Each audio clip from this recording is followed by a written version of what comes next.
Dostlar, bildiğiniz kimi indi biz şəxsi inkişaf proqramında 6-cı pilləni təmkin və sakit dinləməni məşq edirik.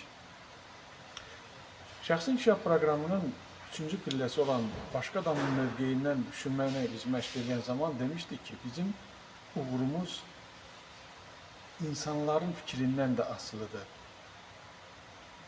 İndi isə dinləməni düşünürük, dinləməni məşq edirik. Yəni biz ətrafımızdakı insanların fikrini bilməsək, onların arasında necə uğur qazana bilərik? Əvvəla bu məqama bir açıqlama gətirmək istəyirəm, bir kobud bir misalla üzr istəyirəm. Biz təsəvvür edin, bir işsiz bir adada adımızı özümüzə qoymuşuq prezident. Deyirik ki, prezidentik, bir taxta düzəltmişik, oturmuşuq. Adamdan soruşarlar, əgər bir insanlar burada yoxdursa, sən nəyin prezidentisən? Yəni bunu unutmayaq. Bizim uğurumuz insanlar içərisindədir. Ona görə insanların fikrini bilmək lazımdır. Köhnə atalar misalda var. Deyir ki, insanlar dinləşməklə,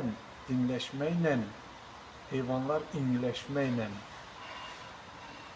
Əziz dostlar, biz insanları dinləməliyik ki, kollektivdə işləyirsə müdiriyyəti də yaxşı dinləməliyik, bizə tabi olan insanları da dinləməliyik, özəl biznesimizdə isə müştəriləri dinləməliyik, ümumiyyətlə hər kimlə münasibətdə isə diqqətlə qulaq asmaq lazımdır ki, dinləmək lazımdır ki, o insan sənə hansı informasiyanı ötürməyə çalışır, hansı məramla sənin yanına gəlir. Əziz dostlar, mütləq vacib məsələdir.